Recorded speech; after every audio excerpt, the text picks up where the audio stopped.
Mayong adlaw mga binati o minahal kong matalumon. Welcome to my channel. Welcome to Eco TV News, ang channel sa kalambuan sa lungsod sa Matalom. Okay? Ang Pasko maoy ang pagkatao sa atong Ginoo dinhi sa kalibutan. Kung diin ang Ginoo nato dili siya nga natawo sa gingharian, kundili nakatawo siya sa pasungan sa mga karnero. Kung diin gipil pud sa Ginoo nga murag ang Ginoo di ay dili di ay ingon nga taas nato. Ang Ginoo murag pareho ra, medyo mas ubos siya aron maluwas, napakatawo siya aron maluwas ang katawhan diri sa kalibutan. Pareho sa atong lungsod guys, dapat magkahiusa dita karong Pasko. Bisag unsa nga panahon, bisag di Pasko, magkahiusa ta kay. Ang nahitabo nato guys diri sa lungsod sa Matalom ay walay panagiusa. Kuan kanang dapat aduna tay murag kanang teamwork kanunay para makuha nato ang pangandoy nato nga magmalambuon ang atong lungsod. Kung diin magtinabangay kita kanunay, bisag unsa nga kolor, bisag unsa nga mapuwa, ma-pink, ma-white, ma-blue, ma-red. Dapat di ay ang gipahinumdom sa atong Ginoo nga magkahiusa ta kanunay alang sa kayuhan o kalambuan sa lungsod sa Matalom. Okay, ang Pasko po di ay Islam, meaning magminahalay ta diri sa lungsod sa Matalom. Dili ta magdinautay, manginabuhi ta nga adunay murag adunay usa ka kausa sa pagpalambo sa tong lungsod. Unya kanang Pasko po di ay ang pagtinabangay, kung diin kitang taga Matalom aduna tay usa ka tumong para og alang sa kayuhan sa katawhan ug kalambuan sa lungsod sa Matalom. Ato gayong suportahan ang administrasyon kanunay headed by sa atong maabtik nga Mayor Eric S. Pahulio ug mga konsehalis sa lungsod sa Matalom. Iko PP andam mutabang sa administrasyon, andam mutabang sa ekonomiya, andam mutabang sa turismo diri sa lungsod sa Matalom. O katong ganahan mosuri sa atong Matalom Boulevard, namoy mga kauban, namoy mga friend, mga o ganahan mong magkaon-kaon ngadto, welcome mo tanan ngadto. Nya o ganahan po mo magtagay-tagay sa atoang Matalom Boulevard na tay tindahan nga gamay. Kung diin due to public demand nga manginhanglan ay og tindahan para naa sila matagay-tagay, mainom-inom. Natay tindahan gamay nga dong pwede tang mukuan. Nya sa ato ang turismo, ato gayong bisitahon ang Matalom Tourist Destination diri sa lungsod sa Matalom. Mao ang Canigao Island, Ituog Cave, Rapagan Falls o Maguong Spring Water. Nya asa man ay may mutawan ng Canigao na sa isla, kung diin areta mo agi sa Port of Matalom. Ang Hituog Cave na mahimutang sa barangay Hituog. Ang Karapagan Falls na mahimutang sa barangay Ilibado. Niya kaning Maguong Spring Water na kini mahimutang sa barangay Tigbaw, Matalom, Liti. Niya sa mga negosyante diay nga ganahan magnegosyo diri sa lungsod sa Matalom, welcome ang tanan nga mo invest og business diri sa mong lungsod. Ang lungsod sa Matalom nanginhanglan jud og mga investor nga ganahan magnegosyo diri sa mong lungsod.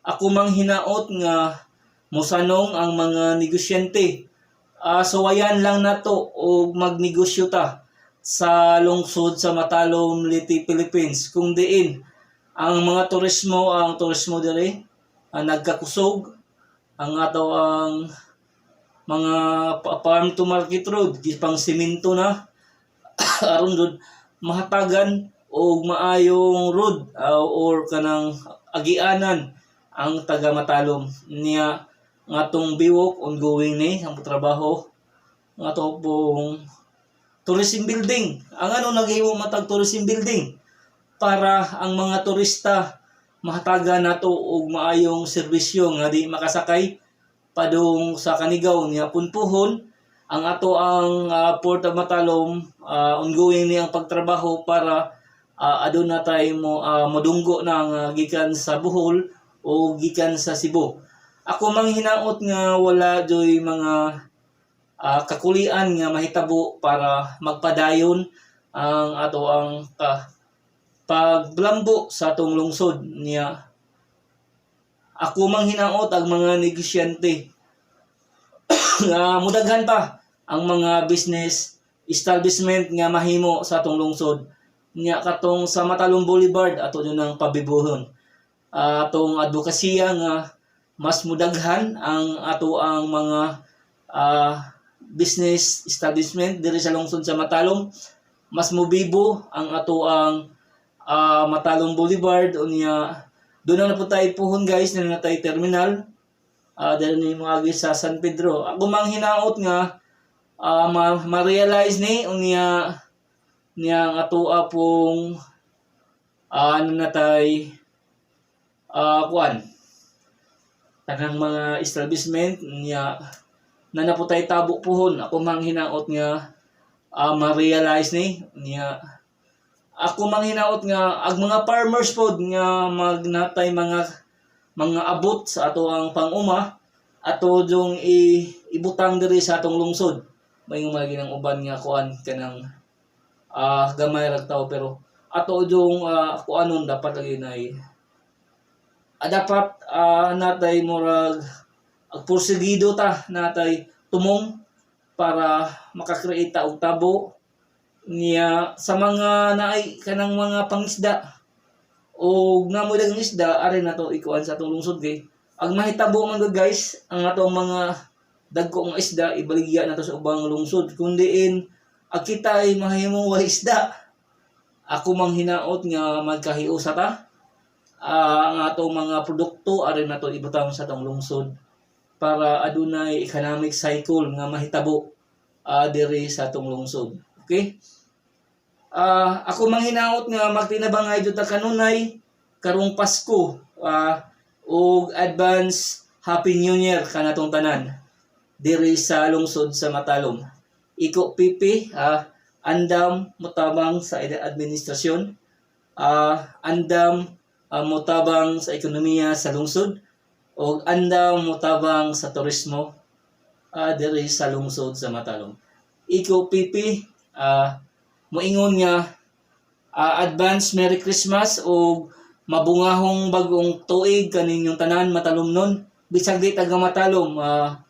Ako manghinaot nga mag-celebrate kita nga walay kakulian, walay moabot nga bagyo para sa una nga si Udit maoy hingguba sa tuang kuan. Once again, ako manghinaot nga ang mga negosyante nga ganahan magnegosyo diri sa lungsod sa Matalom, welcome mo tanan nga mo invest og business diri sa among lungsod. Ang lungsod sa Matalom sa pagkatinuod nanginahanglan jud og mga investor nga ganahan mo maghimo og business diri sa among lungsod. Nya ato jung suruyon ang atong Matalom Boulevard, ang ato ang Matalom Tourist Destination, ato gayong isuwat sa atong bucket list. Nya ang atong basura ato lamang yung timanon niya. Once again, advance Merry Christmas o mabungahong bagong tuig kaninyong tanan diri sa lungsod sa Matalom. Iko pipi andam mutabang sa administrasyon o muserbisyo sa katawhan sa lungsod sa Matalom. Once again, advance Merry Christmas o Happy New Year kaninyong tanan 2022.